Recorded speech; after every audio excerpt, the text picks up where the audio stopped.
Hi guys, welcome. Thank you so much for actually joining us on Wednesday evening. My name is Jonah. Welcome to our brand new late night show. This is where we'll have interviews and to seek to inspire entrepreneurs to build generational wealth for themselves through education and risk management. So on this show, I will be speaking casually to some of the country's leading developers, wealth managers, real estate developers, investors, educators about their failures, experiences, motivations, and their lessons learned. Right. So in today's session, we have Sean Tan, the guy I guess needs very little introduction. He's most popularly known as Iherng, the property YouTuber on YouTube, with about 45,000 subscribers and growing, brand and marketing manager at the Makeover Guys, and host of the Iherng podcast, and have about 133,000 followers on TikTok. Crazy, right? So I've been following Sean for a while. Had a couple of sessions on Clubhouse with this guy, and this guy is bridging the gap, the knowledge gap between the property industry and the layperson. So what appeals to me about Sean is his charisma and how humble he is for the amount of content that he put out to educate his audience. So right, without further ado, welcome Sean.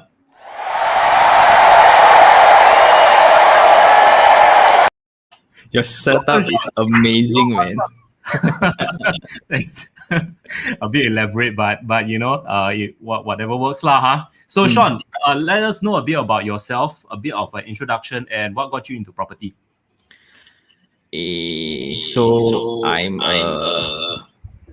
I'm getting some echo though. Is it okay? So It's okay. okay. Yeah. I am a trained architect. So I have a degree in architecture.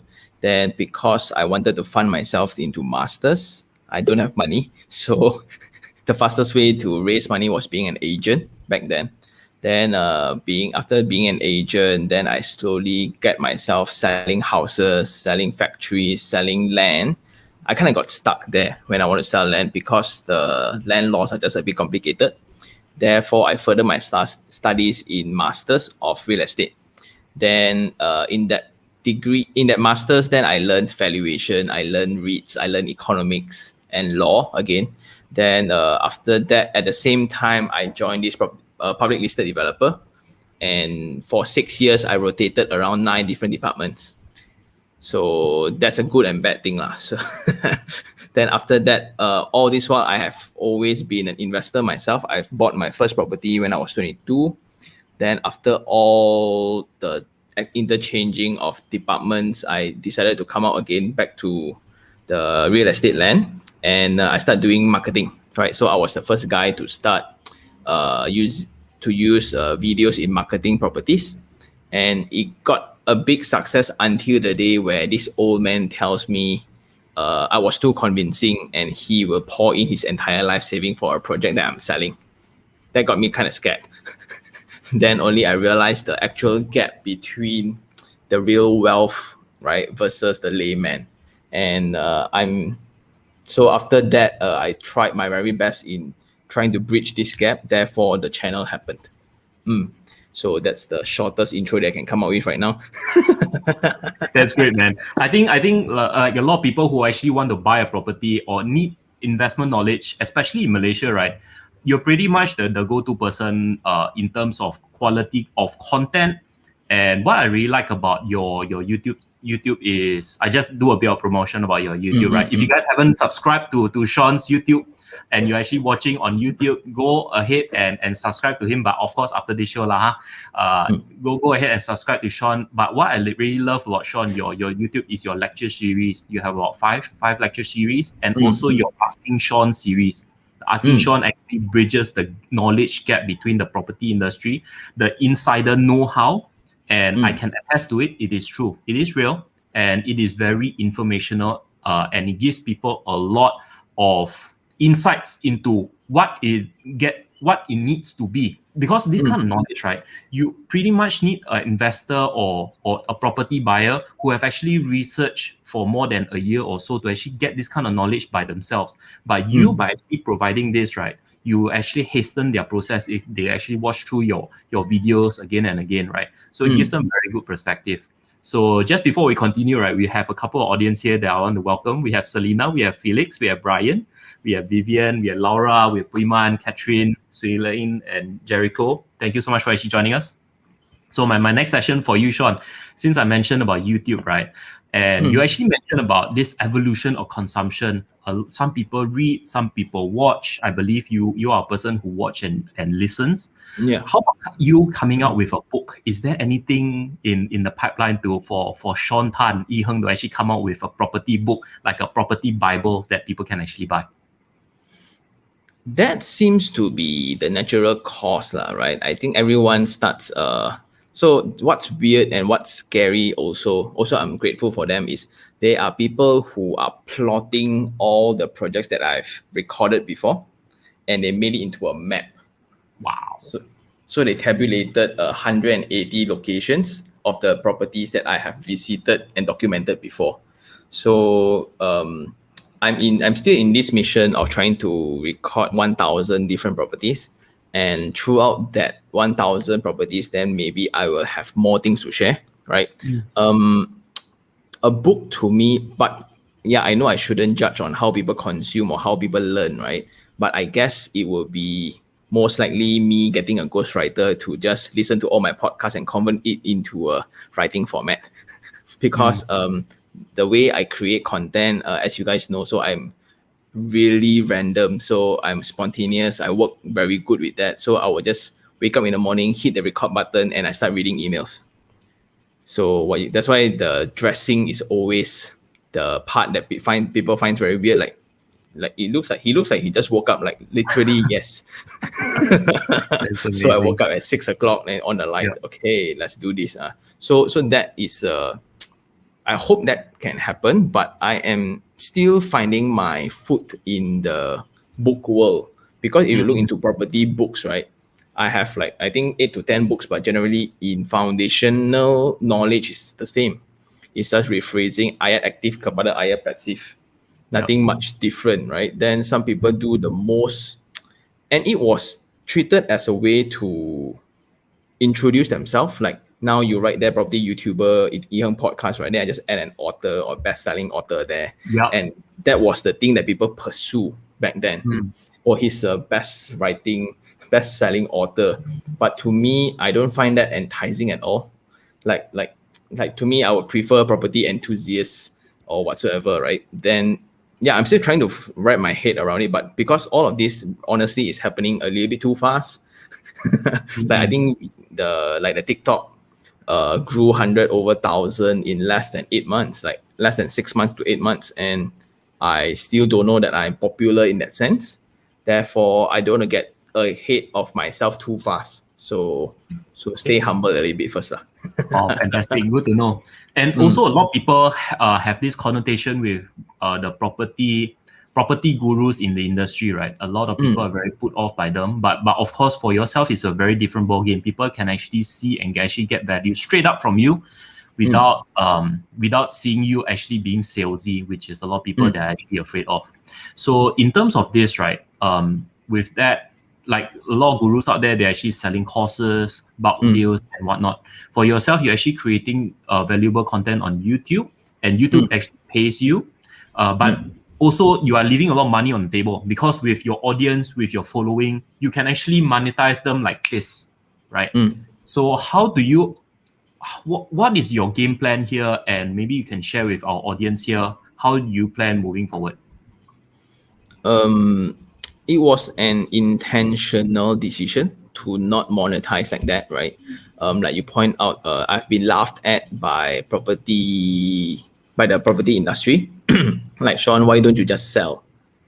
Like my videos actually do convert sales, and I'm happy for them who bought, and I'm happy for the developer who sold as well. Just that I felt that it needs to be an informed decision instead of the old method of hiding bad stuff and only exaggerating the good stuff of the property. But to me, I have no interest just yet to really fully teach people. Like, I can't even sit down alone for 2 hours. How am I supposed to really coach, right? But that is also why I do the lecture series. we are living in a world where information are just like clicks away. Why should we still need that presence? And I only felt the presence is required in sessions like this where you got a Q&A, live updates and things like that. So whether or not to get the money, to me, I'm not really that motivated by money. It sounds braggy, it sounds cheesy as, as anything else. But then to me, it's I like that feeling of giving more than what I receive. Like in this, I'm described as that person being in the ikigai state right now. So I'm doing what I really love, what I really enjoy. Even because when I started this, right, I was willing to do videos for free. Even I paid agents to let me film their this thing and market for them. That was at the extent that I went through. But the fact that now YouTube can pay me, and I'm working with property developers in a way where developers are paying for the slots instead of what I say, right? So they're paying they're paying for that exposure time instead of the content. Yep. It's a old theory that TV uses. I just tell you that 30-second slots. You don't get to dictate what I'm going to put in. Yeah. So those were the Peter Stuyvesant days. And I was inspired by that, so I adopted it, and and it's working, right? So I get to view properties, which is my interest. I get to, an audience gets to see property, which is their interest, and developers gets to expose their product, which is their interest. Win-win. Yeah. Yeah, but then if I want to really make money, that would be the worst case scenario, and I have many times got threatened by, again, similar industry people on trashing the market, on spoiling the market. Why am I paying you 3,000, 4,000 bucks, right, for the info that I can get from Sean? So that's the heat that I'm feeling right now from the industry. But to me, there's no right or wrong. Like, it's just your business intent, right? My intent is to get your admiration. That drives me. And I'm planning to win in the 20, 30 years time. Imagine now, like I'm doing this like seriously for 2-3 years only. Imagine this dragging on for the next 10, 20 years. Yeah. Then who will be the real property guru? Right. So that would be my ultimate goal. And when I buy something in the future, right, the whole world will like go crazy. Like how cool I can be if it's like Elon Musk. Oh, he dodged to the moon. Boom. Everybody go and buy. Everybody go and buy. So how cool would that be? That's just some joke lah, but that can be a cool aspiration to have. But on a serious note, I don't judge people buying courses, and that is also a method of how people learn. A lot of people need to pay money first only. They want a structured table of content. To me, if you look through all the podcasts, wow, Sean, 500 episodes. So start where? Where should I start, right? So I think it's a very different thing, but everything is free. Everything is available online. But people still fail, and that's something that I am still figuring out why lah. I see. But yeah. I think it's a lot of information overload right nowadays. A lot of people find it very tough to decipher what is important to them and what is not. Yeah. Right. So when you actually categorize your videos into playlists, people, it's easy for me to actually recommend to people, hey, just go on to Asking Sean segment, go on to like video number 5, for example. That's when you're talking about this certain topic. Right. So it's very straightforward.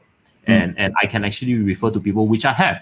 Which I have because it's been very informational. Instead of me actually going about a full lecture, I will just go on to let people know, hey, just go and watch this, right? Yep. So to our audience here, if you guys have any questions for Sean, right, do type it in the comments below. We'll try our very best to answer them within the hour.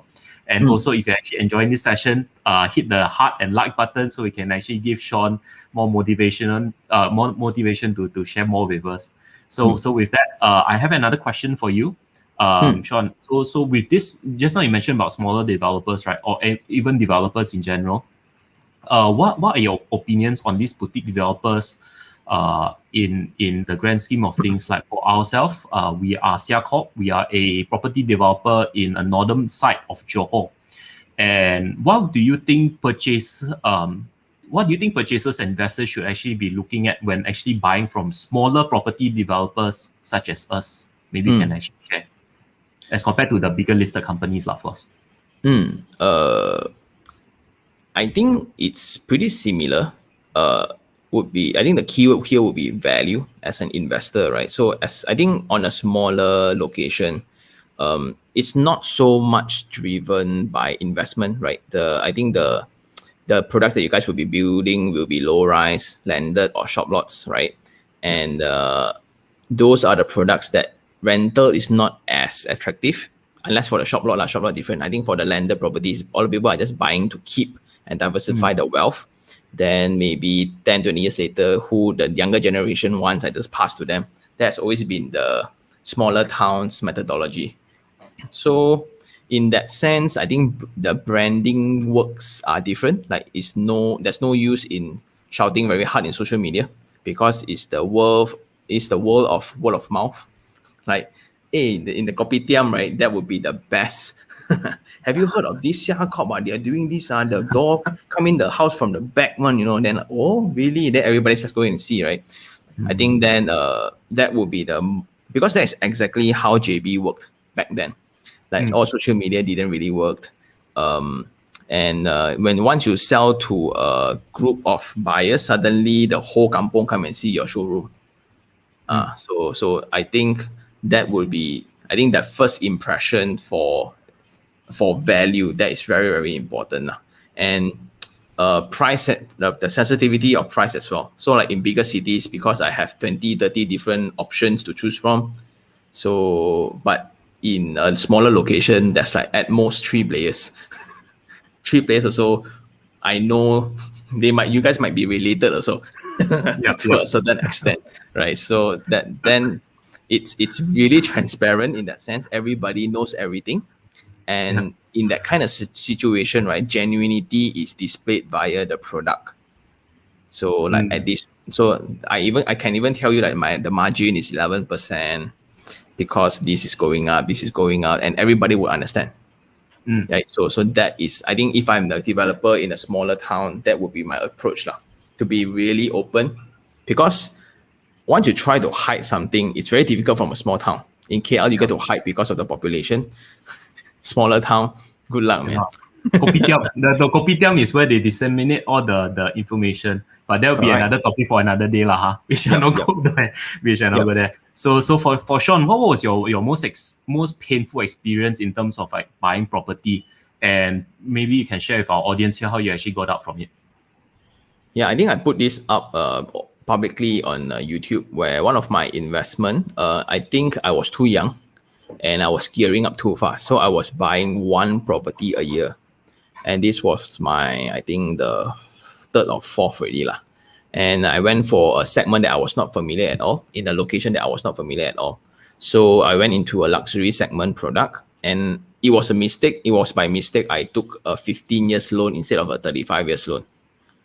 So my monthly repayment. What made you take that 15-year loan? Because I'm very curious. Was it because of the banker? Yeah, so I was sharing this with another person, right? But that person is an uncle and he has a lot of money, so he can cash buy the whole row. But so when you have a lot of money, right, you will start figuring out, why am I paying so much in interest, right? I pay 35 years, might as well I can buy another house already. I got money, why I want? But he forgot that I don't have money. So in that arrangement, then I didn't know it was a 15 years. And once we signed it, because it was all under my name. So then and that was the time as well, landed strata was not really established in JB. The foreign bank that I signed with, they are not familiar with the 36 months construction period. It was either landed or high rise. There was no landed strata or individual title. It was not that sophisticated yet. So on month 30, where the house is still not complete, the roads are not there yet, I need to start paying installment already, which I didn't know. So for that 6 months, right, I missed all the payments. And all the letters, the pink letters, the red letters were sent to my house in KL. I was in JB. Oh no. And the foreign bank didn't even want to try to contact me. They rather they choose to send you hard copies instead of just giving you a call. Hey, I want to check with you on your loan. No such hospitality at all. So I kind of banned that bank. I think they are not in Malaysia already, so that's good. So after that, then I got into big trouble. So when I got to know the trouble that I'm in, suddenly I need to fork out money that I saved for several years, and every month the installment is almost double my pay. Then Wow. so then this partner of mine, so because it's business, right? So you need to pay your part lah, and every month I will have an outstanding debt of 8 to 10,000. So on every 28, my salary come in 29, the bank will be zero with 8 to 9,000 in debt. So then I need to figure out how to pay all this lah. So declaring bankrupt was one of the ways. Apparently, it was the most logical way actually. Yeah. It's not that scary. Then I went into AKPK because they advertised that they will help you in terms of refinancing. Apparently, it only works for credit card debts. So when I went there, they thought I was pulling their leg. They thought that I was playing a fool. You got 2,000, 3,000 in credit card debt, and you want to what? Get into AKPK? Just settle it, bro. I can't. I don't have money. Yeah. Okay, then they start checking my secrets, and then they look into the amount of properties I have. Yeah. The officer got really pissed off. Oh. Really, really pissed off because under my name there are several other properties, and you tell me you need help in your credit cards, bro. So then we Was I it an decided, option to actually sell those properties at that juncture? Can you actually No. sell? but you couldn't liquidate as fast. So that's one side of the property that we all know, right? Like to sell a property, you need at least 6 to 8 months. Refinancing also 4 to 6 months before the money can kick in, right? But it was just too big of a hole to fill. And the main problem is my income wasn't strong enough. So I spent a long time in fixing that, to the extent where I exactly know how much I have in the bank. And if I were to eat too much on a meal, I will need to skip the next meal for the day. And having 3 meals a day was a luxury. So this is a guy with several properties in his belt, figuring out how to settle the next meal for the day. Wow. It was Yeah. very tough, So like in other podcasts where I share, like I was actively looking for blood campaigns so I can save a meal. And I cannot drive too lavishly. Yeah. Because petrol, I didn't have Petrol any credit costs. cards. Yeah, Yes. so there was no credit cards, and I only have, when you have only 28 bucks in the bank or in your wallet, you pump $5. Have you? Yeah. So not many people have the experience of pumping 5 ringgit in petrol, right? Yeah, so those were the days, and I think it was a very, very good lesson actually. So it was an overgearing lesson. It was a lesson of me playing in deep waters. I have not done enough homework as well. It was just a pure hype, and I was just being motivated by hormones. Yeah. Because of the first few properties, I did really well. Then I kind of got cocky, and what's the worst that can happen? Oh, True, right? Yeah. Maybe you can actually share with the audience here, right? How do you actually pretty much get out of this? Because it must be in a very tight spot. You actually went through AKPK, and how did you actually climb out of this that hole of yours? Yep. So it got really sticky when it became a political issue as well within the company. So because I kind of got desperate, like I cannot waste time anymore. So I start doing a lot of freelancing. Like this is when I start doing images, and social media was just picking up. Facebook just bought over Instagram at that time. Therefore, there was a lot of demand for artworks, a lot of strategy, and that was what I was doing back in the office. And due to the political issue and my age and the achievement that I had, a lot of people kind of like, you see, we know he sure fail one. So some people were happy about it. I was a really bad dude back then, really, really arrogant. Then when I settled, how I settled is I finally realized the lyric of a song, right? Where there's this line where I pray for the strength to carry on. Yeah. Last time, like, what the hell are you talking about, right? What I need, I pray for more money, I pray for strength, what? So, this is when I start to realize, and I practice a lot of appreciation. I practice a lot of positive thoughts and things like that. So you are facing the day with a healthy body, a healthy form with 4 limbs. Everyone you love are healthy.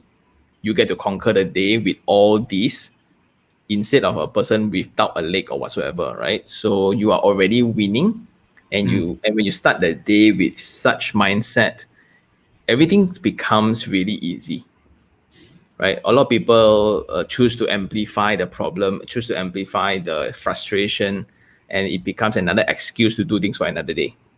So when you have a so how do you stay driven? There's only two ways. One is to escape from something, one is to pursue something, right? So I was running really, really hard away from the bankers that chased me for debts. Eventually, I went into MLM, multi-level marketing, because that was one of the fastest way to make money, and I was the one of the best performers for the year. In Wow. fact, because my friend worked in the company, and she saw my name like, hey, you're doing this. People usually take 3 years, 4 years to reach where you get in 7 months. Like, it's out of desperation, right? then then the social media part, then how you get out of a company and you start finding your foot again in a new region, right? So I sent out, if not mistaken, it's 186 resumes to different companies. So when I get back into KL, right, some people just found my resume, and I got resumes from the weirdest place, from like juice bars to hairstylists to paint manufacturers to exhaust pipe manufacturers and things like that. So I was applying for any job in the industry just to get out of the company that I worked in. Yeah. So all those were settled. Only I think those were settled only when I finally can approve my refinancing. Because the weirdest thing is, when I cannot make ends meet, right? I was negotiating with a bank. Hey, can you just drag back this loan of a 15 years loan, right? Drag back into 35 years. That will loosen up the monthly installment so I can actually pay up. But They don't refinancing want is to budge. restructuring is a very bad thing, Sean. Restructuring, I had no. So I was living without a credit card for 5 years, I think, and I didn't have savings at all. There was a year where I didn't have insurance at all. So try driving without insurance, right? And try living without insurance for a while. Then you suddenly like, wow, very scary experience. But Your perspective start to change, right? yeah, I really enjoy what you actually mentioned about being grateful every day, even though you were in a very dire situation, right? You stayed positive, right? You stayed positive, and you had that mindset of, I want to do good. You can get out of this, because a lot of people, they self pity, and then they go into this very depression because they yep, feel like they cannot get out of it. But you actually stayed positive, and probably that was one of your driving force that actually propelled you to where you to become the top in one of your MLM kind of sales team, right? So I believe that is amazing share that you have. So we'll maybe come back to our topic for today, which is property buying. And what's your view on the current state of the property market at the moment? Do you think is it being overbought? Do you think there's a supply issue in the market right now? But just before short, you actually answer that question, right? If anybody in the audience here right now who actually find this sharing by Sean very interesting, right? Maybe you can actually share this to your friends and family, and then perhaps we can actually share this out to more people, and more people will actually benefit from this. And if you have any questions for Sean, type it in the comments below. We'll try to answer them as much as we can. So Sean, let us know more about the property market. What do you think? there are two extremes. One thinking that it's doomed. Everyone is going to just lose money in investment. The other one is we foresee in 2 to 3 years time there will be a property bull run. Either one is right, right? Because it depends on which market segment that you're focusing on. If you are looking at the tourism one, you're looking into the student accommodation one, the Airbnbs ones, those are suffering, right? Really dreadful because of the ban in traveling. Seriously, nothing much they can do, right? True. Then office spaces, debatable. Office spaces is when people, corporate right now are right sizing their offices. Like I don't need 30,000 square feet anymore. I just need 10. But with the same budget, I get to locate into a location that is way more connected, that's way more diverse in terms of facilities. That's a very interesting space there right now. Then if you look into residential components, right? If you look into locations such as PJ, Cheras, those or residential, locals oriented locations, I think the rentals are very resilient. Nothing dropped. In fact, during MCO, during lockdown, my team actually closed a lot more places because now people are desperate and people have kind of a different standard to space right now. Because we are locked down in the unit, right? Sometimes like now instead of paying the same amount, $2,000 for 500 square feet, now I am okay to relocate into 1,008 square feet with 2,000. Although further away from the city, there's no point being close. Yeah, so then that's very interesting dynamic as well. Then if you are very familiar with the market, a lot of developers are also desperate as well in terms of sales. So a lot of promotion. Not only that, government is also on their side. So they are launching all these HOC, pulling down the interest rates. And the past data of the country, every time there's a crisis like this, where the interest rate is super low, the next subsequent years, you will see a drastic hike in terms of the price for properties. And while we are now still going through this recovery phase, right? Those who went through recovery phase in US or Australia or whatsoever, they are going through hyperinflation. And for me, I listen to both sides. But if I were to look on the cost of production of houses, so it's pretty impossible to say prices will drop lah. When your labor cost is increasing like mad, the compliance cost is increasing like mad. We just spoke about this as now. Material cost is like quadrupling, and it's scary. So it's only a matter of time that all this will be realized into the selling price, right? Because for those that sold earlier, bo bian lah.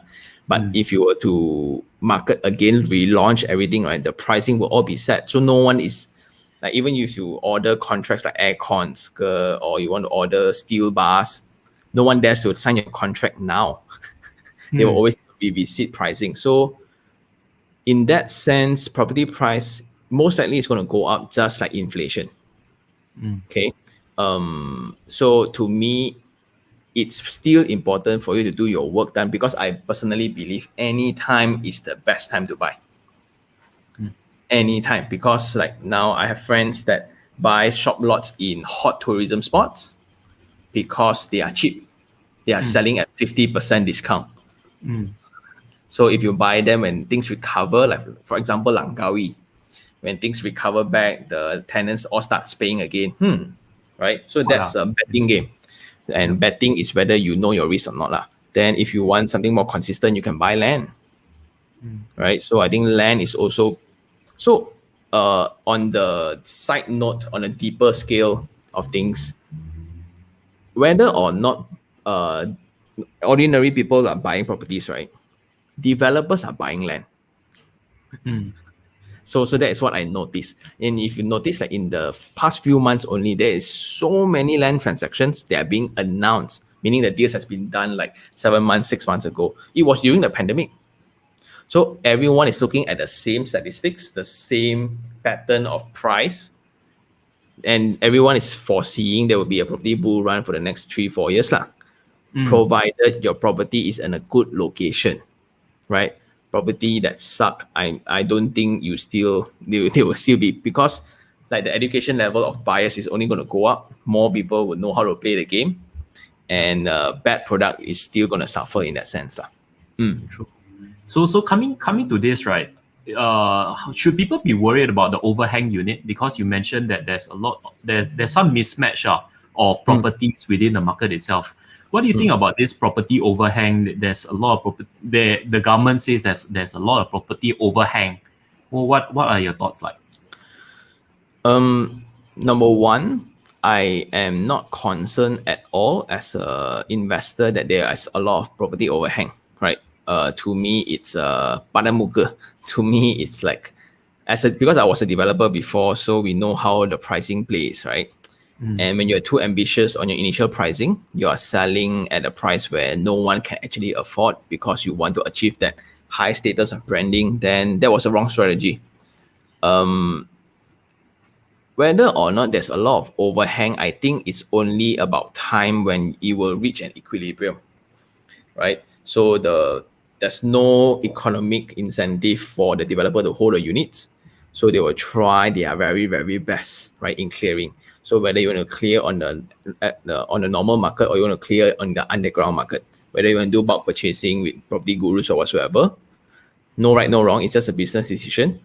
Therefore, I still think that whether you like it or not, the market is the market lah. So when it's ready to take up, only in Johor, like especially Iskandar area where the average transacted price is around 400,000, but the properties there are more expensive than Damansara's high rise, which is insane.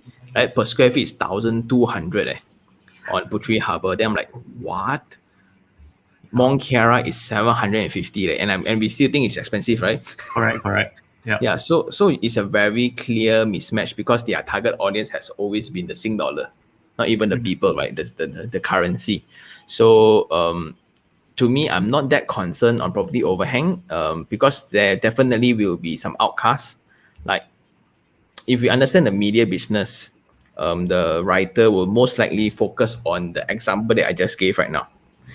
Right, they will just keep whacking that example and telling the world it's going to be a doomsday. Then the article can sell. They make good money. But when you start to tell people, hey, it's going to be very positive, the value of money is only going to go down. So please diversify, invest, because property is one of the best hedge against inflation. Do invest, right? Then everybody start asking you to justify yourself. Why? If I buy, you lose. If I buy, I lose money. You pay. This kind of statements, right? So it was very tiring back then, but now it's like whatever you want. So in that sense, I think we have nothing much to be concerned of for overhang. Like at most, the developer would be bankrupt. How is it going to affect the market? I don't see any correlation because even if you give me a half price on the property that they sell, right? People aren't still going to buy. People are not going to buy. Like Putri Harbour, I give you half price. It's still not sensible in that sense. Yeah. Because it's going to be very hard to rent out as well. Correct. So only time can fix that. Unfortunately, and we have seen examples like this in KL also. So like in Kota Kemuning, for those who are very familiar, right? The Gamuda's shop lots there. Like now you have the Starbucks, McDonald's, so active, right? It took 12 years to reach that level. 12 years. So I was a kid in secondary school when I was cycling around. Yeah. And here I'm like now with a kid that can almost cycle, it only picked up. Yeah, so that's the rationale. And so the answer is I'm not too concerned of property overhang. Got it. How about living in a property that you actually own? Because a lot of people here, especially on LinkedIn, right, our audience here, many of them they live in their own properties and they view it as an investment, right? What is your opinion on this?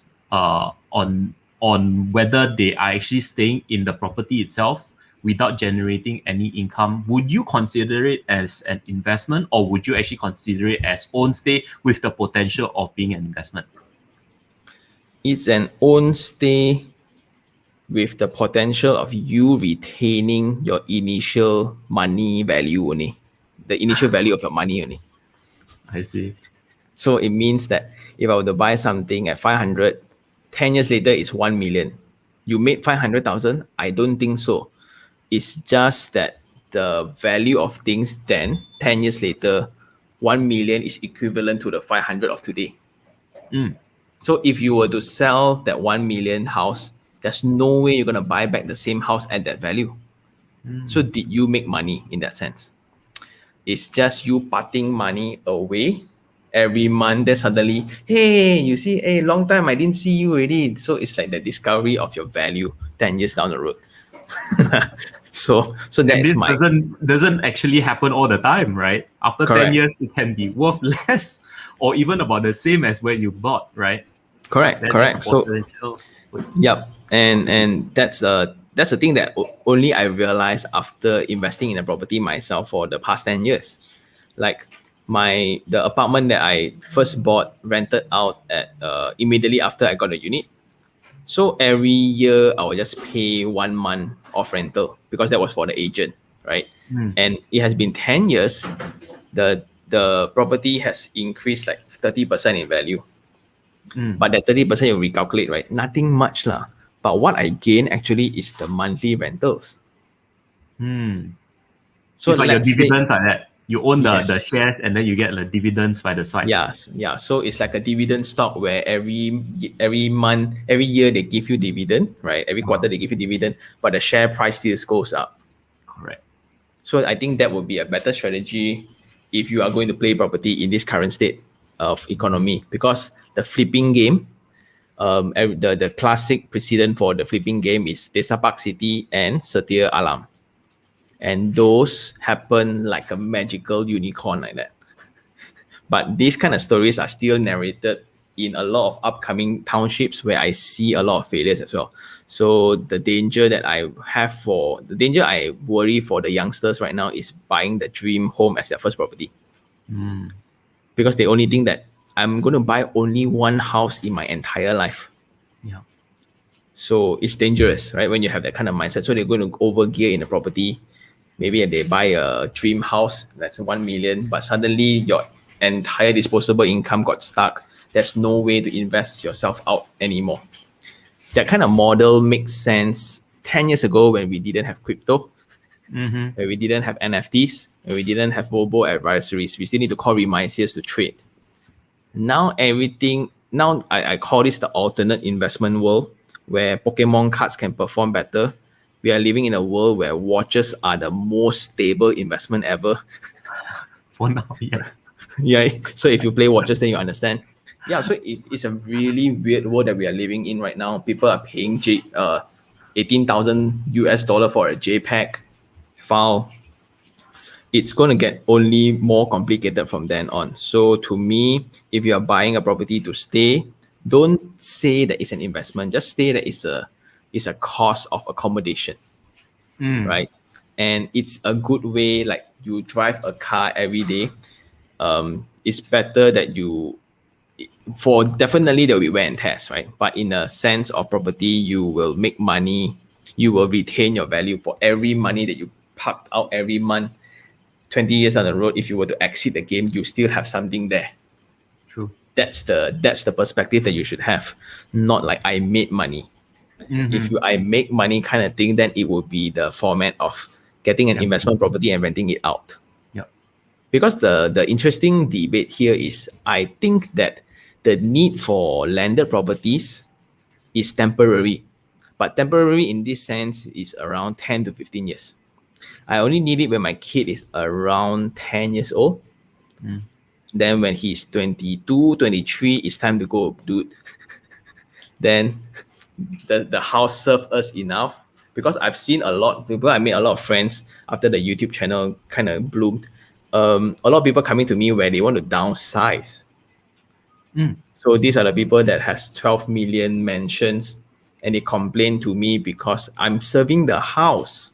I cannot leave the house because I worry there will be break-ins. I worry the plants will die. I worry the Maintenance. toilet will yeah. So it didn't make sense anymore, because the house hosts 4 people, husband and wife with 2 maids. So And the you have kids this all move out already, right? correct. So and also the change in culture, where last time it's good to all have and all be in one place and stay together, right? Now every one of us wants our own space. We want our own way of educating the children. We don't want the grandparents to come and spoil them or whatsoever. Yeah, so things is getting really, really interesting. So it's a new concept to take in for a lot of people where renting actually makes more sense in terms of a landed property. Because I also like discuss with my wife a lot, like, would it make sense for me to rent a semi-D in Kajang? Yep. Not saying Kajang is not good, but just that it's reasonably cheap. For 1,008, Yes. I get a 3,000 square feet house. Right. And if you were to buy the property, right, your monthly installment might be 3,000 or even 5,000, 7,000, sorry. And your rent at like 1,008. Correct. So, and even like when you buy the property and you pay installment, right? When you want to exit, you cannot find any buyers. Yeah. So yeah, in that sense, because last time there was no mixed developments, there was no concept of convenience, there was no Grab, there was no crypto. The only way people know how to invest was landed properties. It was a linear path. Now it's not. So I still believe the fundamental value of investing will be dividends. In this property sense, would be rental. Definitely. We have a very interesting question from Wallace, right? Wallace is actually asking, how do you fit property into your overall investment portfolio? Is it only good for hedging? I started off property and I learned property from my family members. So they were in the era where, again, we spoke about this. They were only share market and property, Yeah. nothing else. Gold also, they think that got MLM one. So, right. Which is so true. Which is yeah. true to a certain point. So they only want the purest form, which is real estate. So I started my entire journey from real estate. And up to 3 years ago, 95% of my portfolios are all real estate. So to an extent, right, I always joke around. Last time I was like flexing for youngsters. I have more properties than the amount of properties I have is more than my shoes. Wow. So I don't spend on anything else because my monthly installment, I need to have it ready for rainy days, right? You scared one, Correct. right? So that kind of form that discipline of not spending. But after I bought these two properties during the MCO, right? Suddenly, like, you know what, Sean, let's explore something else. So I start venturing into watches, and their performance exceeded totally on my expectation. And this is where I really believe that the pandemic is affecting only the poor. The rich is still splurging like nobody's business. When the market is just being pumped with money by the government, right, it flows back to the same pockets. Yeah. So the rich gets richer, and we need to bid for watches to buy, even properties. Like, we are fighting for properties to buy. Even in the lelong market, right? I heard lelong market now is crazy. It's crazy. So they are buying way more than it should be valued at. So, to answer the question, it's not supposed to be 90%, but that was the only game that I really knew inside out, and I like the behavior of real estate. It means that it's just slow. If there's no war, if there's no tsunami, no earthquake, I'm good. Our no renter will arrive at the 7th. Knowing what you know now, Sean, if you actually go back in time, would you actually, like currently, if say you were born in 1990, like say for example, now you are like 20 years old, right? For example, what would you actually do now, knowing what you know right now? Would you actually invest 90% of your assets into property, or would you actually be diversifying your properties into watches, more into NFTs, more into crypto, more into stocks? What would your gameplay be? I kind of diversified that 2 days ago when I was speaking to another youngster, right? I realized the difference would be the money in your pocket. There's a way of investing when you're poor, and there's a way of investing when you're rich. So when you try to invest when you're poor, you don't have any cash money, right? Property is the best, where you get to leverage 90% of the bank to buy. Then you can you can engineer your statement again, then you can redo, submit, get loan, and repeat that again and again. 5-10 years later, you get to refinance out money from the equity that you built throughout the days. Then you have some cash. Then only you start moving into things that requires cash. because the real fact is NFTs need cash, crypto needs cash, watches need cash. Yeah, so that's the way of the rich. That's how the rich is going to be investing, because they can lose more than you lah, in that sense. Yeah, so I think whether or not you are young or not, the fundamental question is, do you have money? Because the trick, the best part about property is you get to really leverage. No, the bank is not going to loan you money to buy watch or crypto or shares. So that's the hard truth. Unless I found out this from a almost, I think, I don't know whether is he a billionaire or not. So I think he has at least, I think, 600 over million in his bank account now. So he was sharing to me, bankers come to him where they will discuss on what business to invest into. So that, I think that's on a whole different level. And this is where the rich get certain competitive edge over the poor. So that's why what that inspired me way more in sharing. So I have a selfish project also that's ongoing, where in this year I invested in almost all categories: share, crypto, watches, property. I bought a new car that is going to be, we all know how cars work, right? Then I put some in gold as well. So I put some in silver. Left NFTs. I haven't bought NFTs. So I'm still learning my game there. So, and you will see how it plays out. But I think fundamentally still it's supply and demand, and which asset class is highly dependent on the scarcity in terms of performance. That rule actually is consistent throughout all classes. Rolex watches takes around a year to make one. Therefore, there's a scarcity in the market. Therefore, the prices are skyrocketing. Bitcoin, there's only 12 million units of them. It's fixed, but the whole market starts to accept it. There's not enough demand. There's not enough supply. Therefore, the price goes up. Property, you will always have land, but in prime areas, there will always be shortage of them. So when you invest with that same mindset, then it's not going to go wrong. So after venturing into different asset classes, right, the same rules applies. Just that property takes way longer to realize. Correct. To our younger audience here, right, what would your advice be to these people who have very little savings and they want to start off with property? How should they actually go about this? Should they actually buy sub-sale units or buy from the developer? What would your advice be if they say they just graduated, they just came out as a fresh grad, thinking like, oh, I want to start invest already. But then Sean actually mentioned I should actually start in property. I'm watching a lot of YouTube videos, but I still cannot. What would your advice be to these people?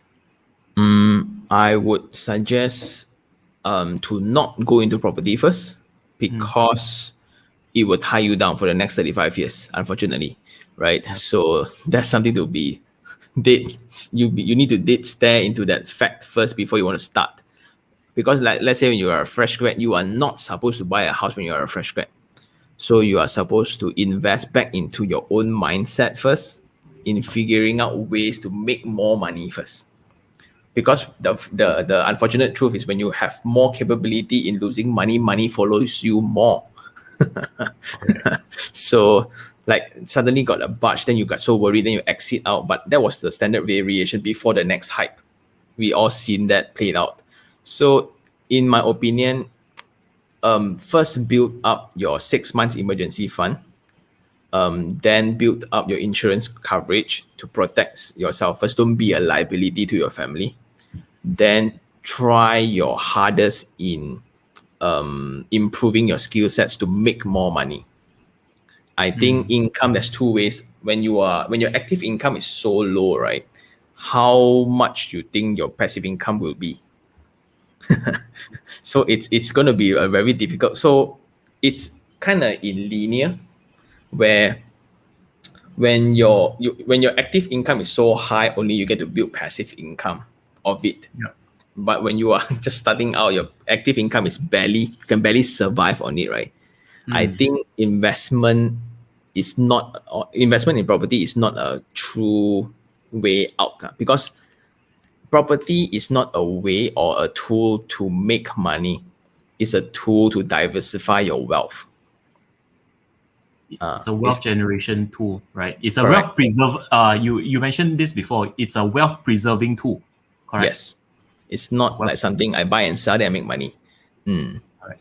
So like my last question for tonight would be like, besides location, right? What would be the items that you would actually advise the people here, that will actually add value to the property?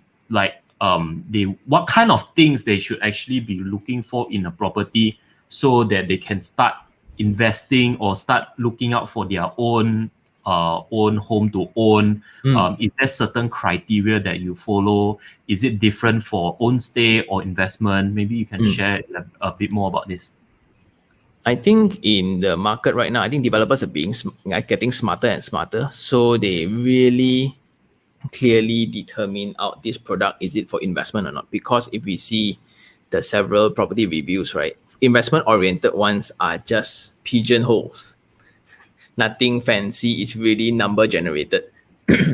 Swimming pool, square one, no extra cost. Lift, ngam ngam, chun chun, no extra one.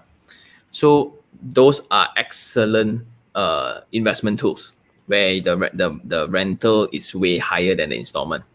But if you are buying for own stay, there needs to be certain level of facilities so you can have a good time with your family. Those are costs. And most of the time, not everyone is going to pay for that cost. So a rule of thumb, if you are going to buy a property, whether or rental or investment or own stay, there's only two data points that I look at really closely. One is the past transacted price around that location. The other one would be the ongoing rental rate around that location. So the difference of an investment versus own stay is if the property can break even or really close between the rental and investment installment, then go ahead. Therefore, if you're a 55-year-old versus a 30-year-old, my monthly installment is lower. I have an advantage. That's why invest when you are young. The other point of view, if you are buying for an own stay, a guide would be 70%. If the rental can cover up to 70% of the installment, I think it's a good goal. Because let's say 3 to 5 years later, you will be most likely looking for a change already, right? Maybe I want to follow short. I want to rent a landed property, right, for 10 years. Yeah. Then this property can be rented out at the rate where the installment is matching the rental. Because a lot of people actually lose money, especially if you buy a dream home, which is a landed that is far away from the CBD. Yeah. So you buy the house at 600,000, but rental at 800. You will be crying. Then you want to sell, also lose money. You rent out, also lose money. Yeah, it's going to be a very dreadful experience if you do that. Therefore, the very first property, if anybody is buying, I always think from an investment or just in case investment option, whether or not it's an investment consideration or an own stay consideration. 2 points, past transacted price, ongoing rental rates. So can. So Richard has a quick question here just before we actually end the session, right? I think this question is quite relevant. Like, what's your view on TOD developments and non-TOD? So TOD to our audience here is transit-oriented development. So what's the difference, and what are your views on this? Based on research and experience and the team's feedback, rental is a direct reflection of the temporary demand of a space. Temporary here may be 2 to 3 years. So most of the time in a location that it's heavily populated with job opportunities, this will be the popular locations where rental is going to be really high. Because people are posted there at most 2 to 3 years, then I got a job already. So in places like that, usually is in a TOD setting where convenience is top priority. I want to move quickly, I want to eat quickly, comfort comes second. So in locations like this, it makes a lot of sense in terms of investment, right? If you are planning to build a family to raise kids, these are not the projects that you want to do that, unfortunately. So if you want to look at numbers wise, strictly investment point of view, TODs always perform better than non-TODs. And it's it's just purely on the fact that convenience is our top priority of the top priority of the society right now. People are willing to pay more just to save time. Correct. And it makes a lot of sense for me to just be able to move around, take the train around faster, right? But if you are going for a non-TOD, so then the discussion will then be, is it a linear form where it's a singular function, where it's only residential? Or you want to go for a mixed development? So then pure residential products then have its own dynamic. So that is when you look into the spatial qualities, the facilities, the orientation, right? Because these are locations where you build families. Having a steam bath and jacuzzi makes a lot of difference. Yeah. Yeah. So those are a whole different dynamic. And then the bigger units in those kind of developments perform better than the smaller units. Studio units in those kind of settings don't sell one. Who's going to live in a 700 square feet? Small. But on the TOD development, 700 square feet, we can have 3 rooms already. Ideal. Crazy, right? Yeah. So those are the dynamics. So it depends on what you are looking for lah, in terms of investment. All right. Thanks, Richard, for the question, and also to our audience here. If you're actually enjoying the conversation or actually learning something from Sean, right? There are around 30 of you guys still staying until like now, like 1 hour is crazy. If you guys are actually enjoying the session, give us a thumbs up. Send us a thumbs up emoji so we know you're still there, right? So Sean, do you have any last advice that you would like to give our audience here right now? In terms of like how they should actually go about strategizing their property purchase from now on. If you're just starting out, you're a fresh grad, then work your face off in building your active income first, right? It's way easier to build money, generating businesses than making money off property investment, right? Just putting it out there. The second thing is, if you're a person who has already worked for a while, you kind of have capital, and then it's opportunity to really be mindful on the technology side of things. I foresee several things going to happen. For this 2 to 3 years time, when bull runs happen, all of us that bought earlier will make a lot of money, to the extent the government will start slamming down on us. So we are going to be rare breeds of property investors that owns more than 15 properties. Because it's going to be a very stringent process to buy properties in the future, because everyone is very worried of property bubble. They just want to scare you so nobody gets hurt anymore. In that sense, also look into the technology side of things, because there's no way we are going reverse mode in technology. It means that Bitcoin is definitely going to happen, right? Do get yourself educated. Don't think that it's a scam or whatsoever. There's no judgment. Before you cast judgment, do research on it. That's always what I believe. So, because that's a good way of generating wealth as well. Because when we start looking into the future, I think how we compare wealth, right, in terms of location is, hey, where you stay, Jonah? Oh, I stay in Bangsar. Wow, you can rent there. So rich, way. People are comparing rents already because owning it seems impossible in that context in the future, in that future context. So that is what I believe. Therefore, I'm working really hard to grab as much as I can right now before the next bull run. But all the people call me crazy. But if you really know the game, I am slacking. All right. Understood. Thank you so much for actually sharing that, Sean.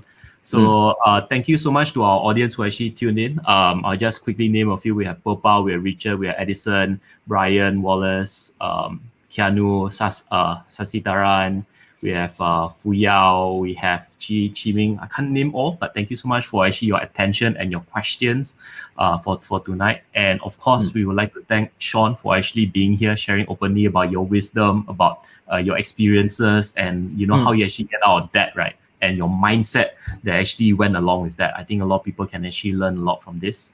So with that, I would like to end this session with a quote by Benjamin Franklin. He actually said that an investment in knowledge always pays the best interest. Nothing pays off better than educating yourself. Do the necessary research, study and analysis before actually making any financial decision. Right, with that, thank you so much, guys. We'll see you in our next session. Bye for now. See you guys.